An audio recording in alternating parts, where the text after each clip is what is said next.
que você quer em relação ao futuro, em relação a essa área da tua vida, querido. Finanças é algo muito sério. Deus valoriza muito as finanças. Deus valoriza muito as finanças. Elas estão ligadas diretamente, às vezes, né, estão ligadas à nossa dignidade, à nossa qualidade de vida, àquilo que realmente nós esperamos e precisamos. Muitas vezes, por falta de organização financeira, por falta de dinheiro, por falta disso e daquilo, nós não conseguimos atingir o melhor na nossa vida, a qualidade de vida, a dignidade. Valorize o dinheiro na sua vida. Não ame, valorize. Não ame, valorize. Diga para o seu irmão, não ame o dinheiro, mas valorize ele. Por quê? Porque se eu valorizo, eu não desperdiço. Ok? Se eu valorizo, eu não desperdiço. Por que não amar? Porque se eu amá-lo, ele vai ser o meu Senhor. E aí a maldição vai vir sobre a minha vida.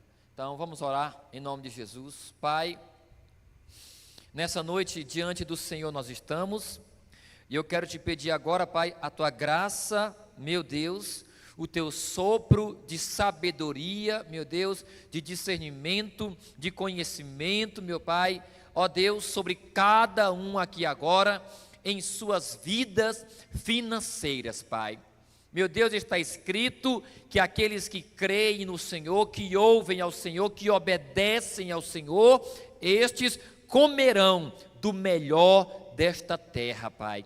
Meu Deus, o Senhor nos ama e assim quer nos dar o melhor, meu Deus. Porém, o nosso coração, a nossa mente, as nossas capacidades nessa área precisam estar ligadas ao Senhor para que possamos prosperar de maneira saudável, de maneira honesta, Senhor, de maneira abundante, meu Pai, e de maneira segura, meu Pai. Capacita cada um aqui nessa noite, Senhor.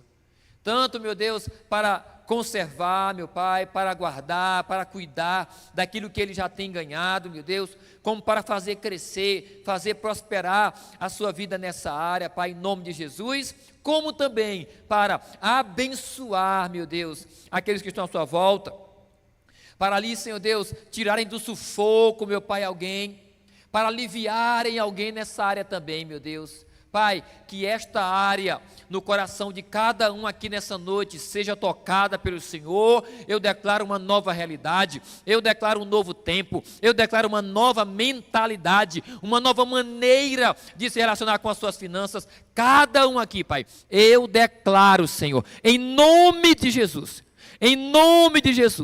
como igreja, eu oro também, para que haja, meu Deus, um liberar, meu Pai, sobre essa casa, de cada um, meu Deus, no entendimento, Pai, em nome de Jesus, que essa igreja seja uma igreja saudável, sempre, ela já é, mas que seja mais ainda saudável nessa área, Pai, e que possamos sempre ter sabedoria para gerir, para gerenciar, para administrar, meu Deus, cada dízimo, cada oferta que entra aqui nesse altar, em nome de Jesus, amém. Glória a Deus, aplaudo o Senhor em nome de Jesus. Glória a Deus, que venha um novo tempo sobre a vida de cada um em nome de Jesus. Amém. Glória a Deus. Queridos, eu vou trazer aqui uma palavra da parte de Deus para o nosso coração em nome de Jesus. Uma palavra de alinhamento, posso dizer assim, em relação a expectativas, em relação a esperança, em relação a algum acontecimento, algum dia na sua vida, em relação a isso que eu vou falar. Tipo, o tema dessa mensagem é: onde está a sua esperança? Em Deus ou nos homens? Fala para o teu irmão, aonde está a sua esperança? Em Deus ou nos homens? Eu quero que você abra sua Bíblia nessa hora em João, no Evangelho de João, capítulo 21. Nós vamos ler esse texto aqui, aonde eu já preguei várias vezes esse texto aqui, assim, algumas vezes. Eu sou apaixonado por esse momento aqui. É um momento muito, muito poderoso na vida dos discípulos, em um momento onde Jesus havia sido crucificado, havia ser entregado à morte, eu não gosto nem de dizer de ter morrido, né? Porque ele se entregou à morte. Foi crucificado, foi morto e ressuscitou ao terceiro dia, certo? Porém, os seus discípulos, eles ficaram abalados. E até pensaram em voltar a ser o que eram e a fazer o que faziam. Coloca a mão no coração e diga assim, ó: quando a nossa esperança está nos homens, quando eles nos faltam, nós voltamos a ser quem éramos e a fazer o que fazíamos antes de Cristo. Aqui o momento vai se dar, vamos lá, vamos ler aqui para ganhar tempo, né? Capítulo 21, versículo 1 em diante. Vamos lá, quem achou, diga aleluias. Acompanha no telão se quiser também. O texto diz: depois disso, Jesus apareceu novamente aos seus discípulos, à margem do mar de Tiberíades.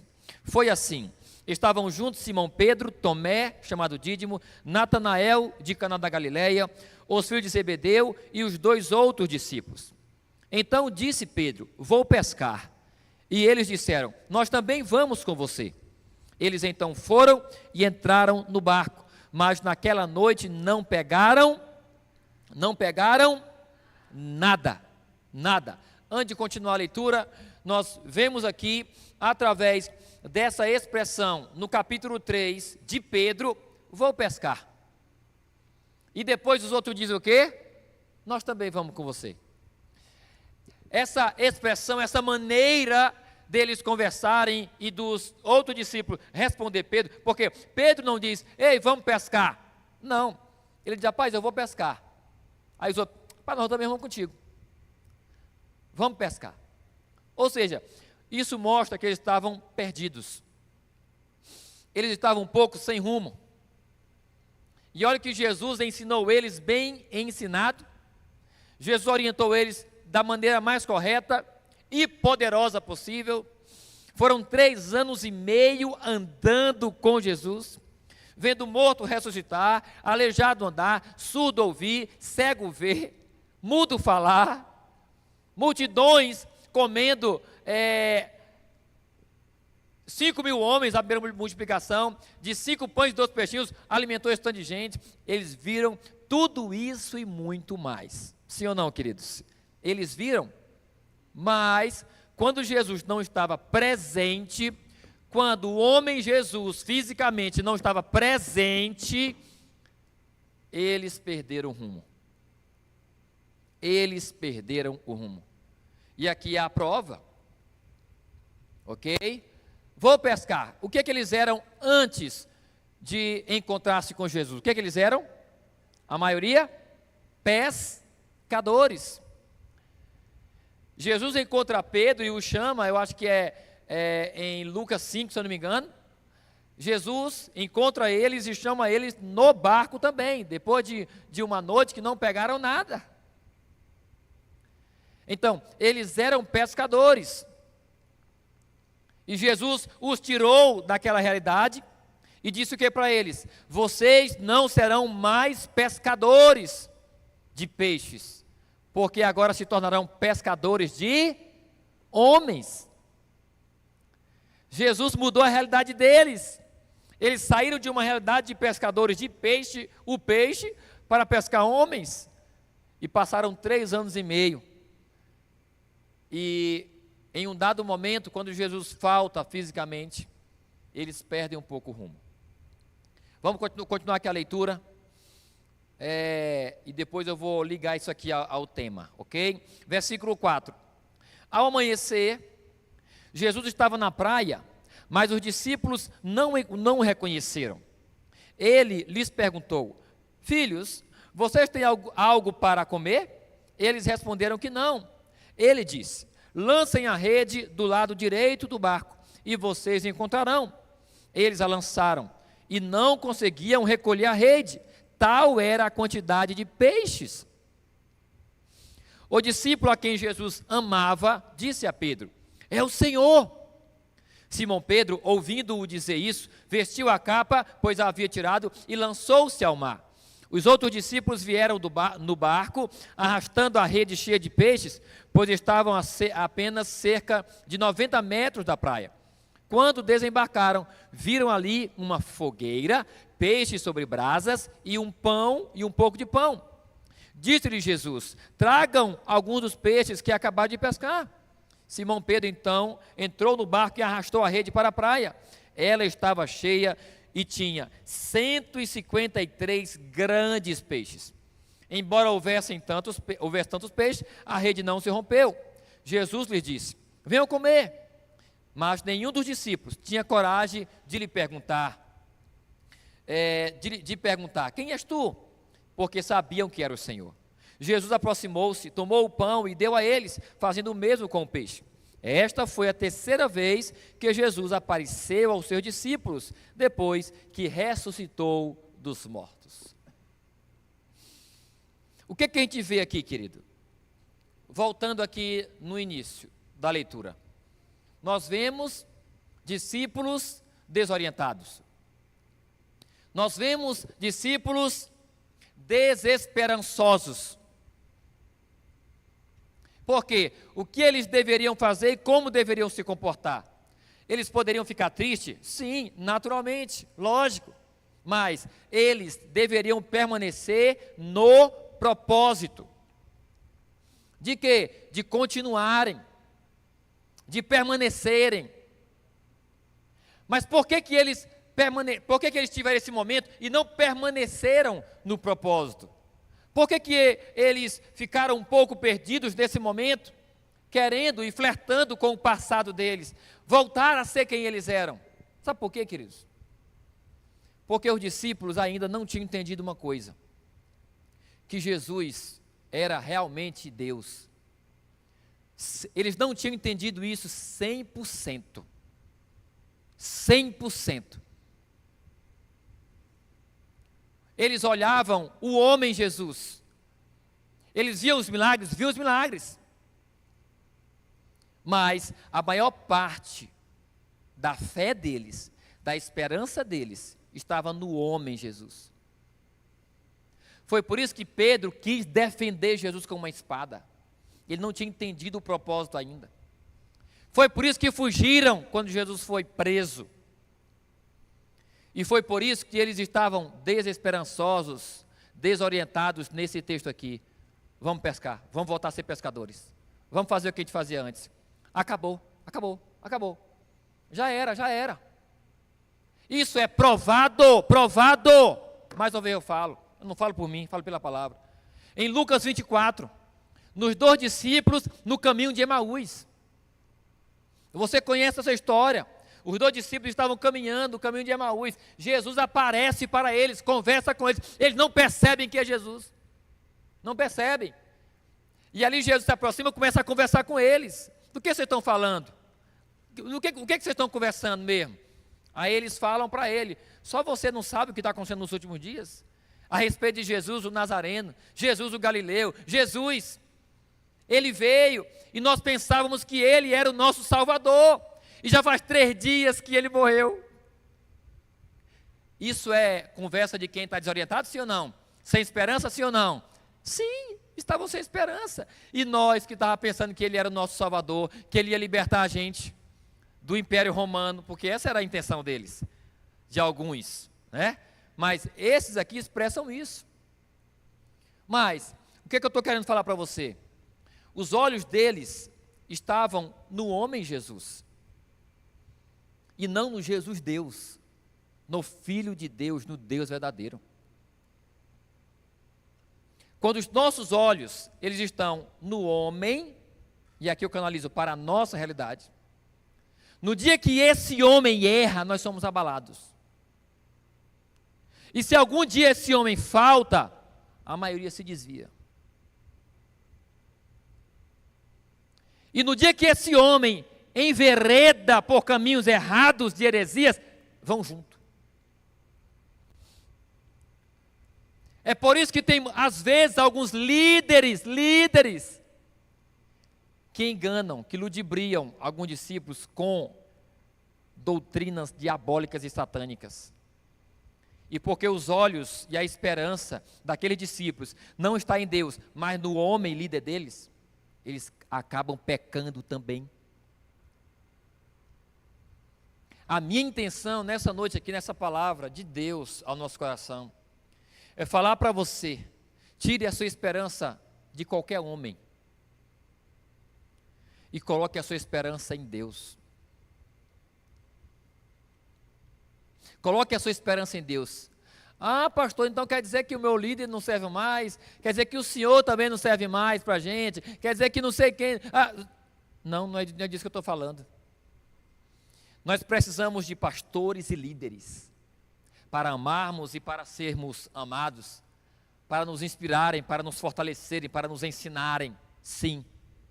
Mas a nossa esperança jamais deve estar neles, mas no Deus deles, que é o nosso mesmo Deus. Para quê? Isso é um cinto de segurança.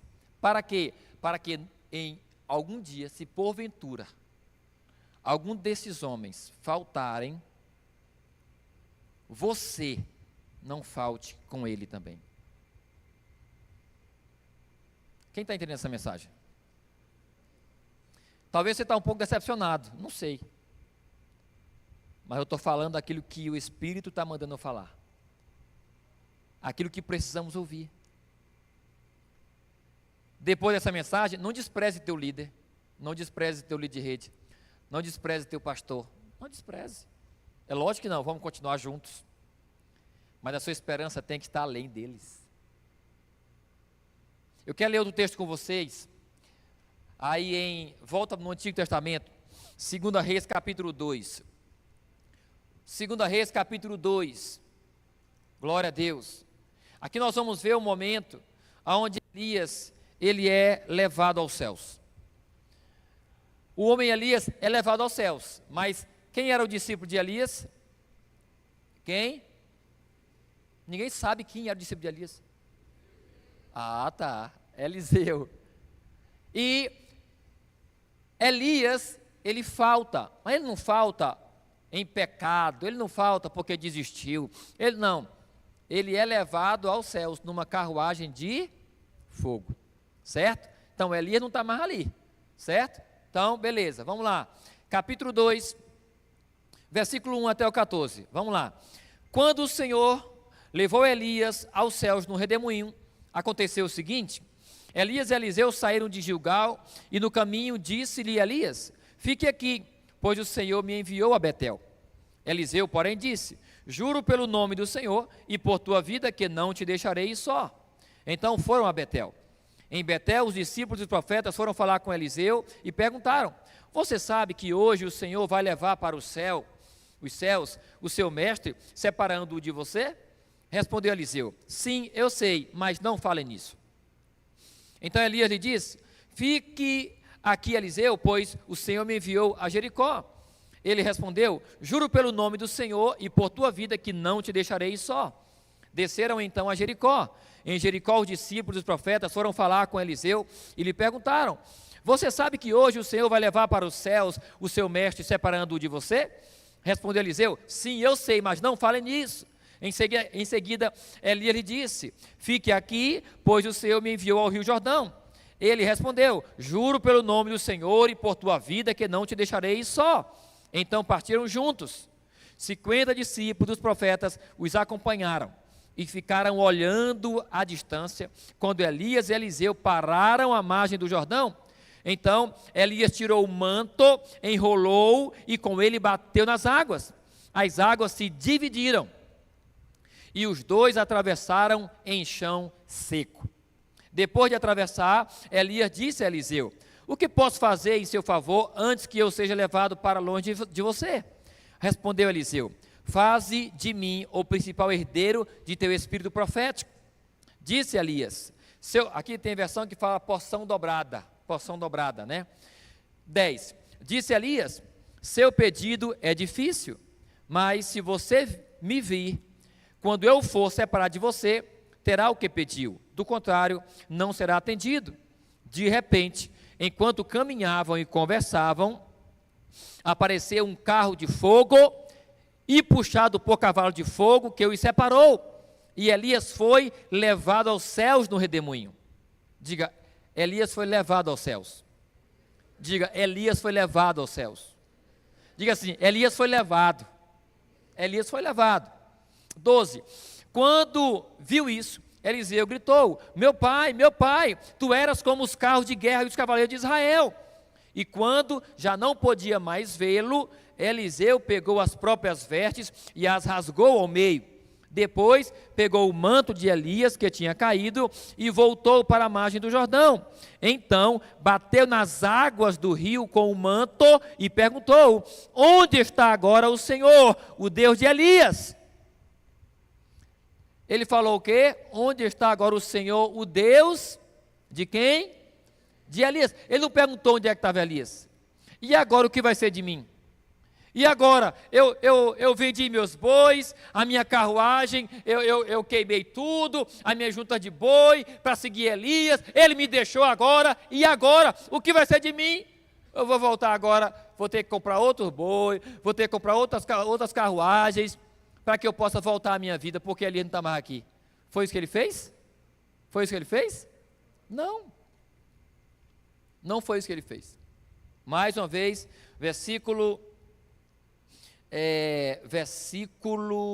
eu parei aonde? 14. Então bateu nas águas do rio com o manto e perguntou: onde está agora o Senhor, o Deus de Elias? Tendo batido nas águas, elas se dividiram. Elas se dividiram e ele atravessou. Ele atravessou. Diga, Eliseu atravessou. Atravessou, ele continuou. Ele não ficou parado. Ele não pensou em voltar para a sua vida. Elias não estava mais ali, mas o Espírito de Deus, o Deus de Elias, continuava ali. Elias não estava mais ali, mas o Deus de Elias estava ali. E o discípulo de Elias continuou, que era Eliseu. Deposite a sua esperança em Deus, não nos homens, não nos teus líderes, não nos teus pastores. Pastor, isso é perigoso, o senhor está falando. Não é perigoso não, isso é libertador, isso é libertador, porque quando nossa esperança, ela está nos homens, apenas em nossos líderes, nós só vamos nos mover quando eles se moverem. Se eles pararem, nós paramos. Se eles sentarem, nós sentamos. E diga para o seu irmão assim: não pode ser assim. Nós estamos aqui, adorando ao Senhor. Você está aqui me vendo fisicamente, o seu pastor. Você está vendo o seu líder aí, fisicamente. Mas quando termina o culto, cada um volta para sua casa. Você vai trabalhar amanhã. Eu não estarei com você? Seu líder não vai estar com você, mas você vai deixar de viver a vida com Deus? Ou você continua vivendo a vida com Deus? Você continua vivendo a vida com Deus. O Espírito tem que falar com você, e você tem que ouvir, e você tem que se mover, porque teu líder não está ali fisicamente, mas o Deus do teu líder está com você. Assim como Elias não estava fisicamente com Eliseu, mas o Deus de Elias estava com Eliseu. Ele pediu porção dobrada. Deus realizou através de Elias 7 milagres. Eliseu pediu porção dobrada. Eliseu realizou, Deus através de Eliseu, 14 milagres. Foi o dobro literalmente. Foi o dobro literalmente. Ele foi além. Por que ele foi além? Porque ele continuou. Porque ele continuou. A nossa mentalidade como ovelhas, como discípulos, como crentes, como cristãos convertidos, não pode estar apenas em receber. Receber, receber, receber. Essa mentalidade é a mentalidade de alguém sempre dependente, sempre dependente, sempre dependente. Nós podemos ligar isso à vida natural.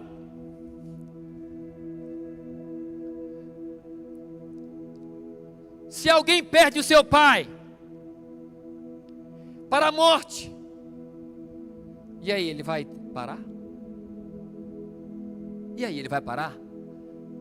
Eu não quero mais viver, porque meu pai morreu.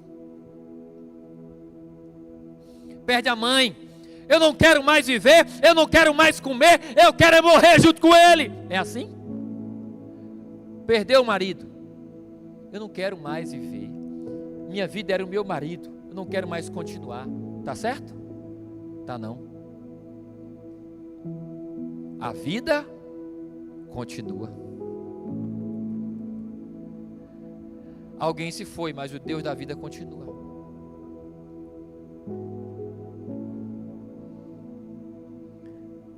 Uma igreja que entende o que eu estou falando, um crente que entende o que eu estou falando, é um crente que vai até o fim. É um crente inabalável. É um crente que, quando ouvir algum escândalo de algum líder, de alguém que ele admira, ele não vai ficar abalado. Homens são falhos, sim ou não? Pastores podem pecar, sim ou não? Pastores podem errar, sim ou não? Apóstolos podem se desviar, sim ou não? Quantos escândalos a gente não vê? Vê ou não vê? Vê. Mas e aí? Eu vou junto? Me escandalizar junto? Problema de quem está causando escândalo. Eu sei que é difícil e alguns acabam indo, mas se você entender essa mensagem aqui, você não vai se perder, jamais. Até porque, para ir terminando, até porque a minha maior missão como seu pastor, como seu líder, como seu orientador, minha maior missão é tornar você independente de mim e dependente de Deus. O que é ser independente de mim e dependente de Deus? Independente de mim no que diz respeito a você funcionar na oração, na leitura da palavra, no movimento de ir e vir para a igreja, no movimento de ser crente lá fora, sem depender de mim. E dependente de Deus, como assim? Sem mim você pode continuar. Agora, sem Deus, você não pode. Se eu lhe faltar, você pode continuar. Agora, se Deus faltar para você, é impossível continuar. O maior papel de um líder tem que ser esse. Diga para o seu irmão, o seu maior papel como líder no reino de Deus é fazer com que seus discípulos tornem-se independentes de você e dependentes de Deus. Alguém está pegando essa verdade, gente? Você acha isso poderoso, gente? Isso mexe com você? Isso mexe com alguém? Isso é algo grandioso demais. Afinal de contas, é para lá, é para Ele que nós vamos, que todos nós vamos no final. Ou você acha que lá no céu vai ter a igreja batida da promessa? Vocês acham que lá no céu eu vou continuar pregando para vocês? Vocês acham mesmo que eu vou continuar pregando? Vamos para o culto, ou o pastor, não sei o que e tal. É o meu pastor, o pastor Clodivan, e não sei o que. Vamos lá, pastor, vamos adorar Jesus. Queridos, não vai acontecer isso. Você vai me procurar no altar, eu não estou no altar. Não estarei. Eu estarei aos pés dele, adorando a Ele. E você também. E você também. Porém, para que você não perda isso, perca isso, você tem que ter cuidado. Analise hoje a sua vida, como você está e onde está a sua esperança, em Deus ou nos homens? Para não ficar perigoso, vou só clarear de novo, pincelar de novo. Você vai continuar amando o seu pastor, respeitando o seu pastor, ouvindo o seu pastor, sendo orientado pelo seu pastor, motivado pelo seu pastor,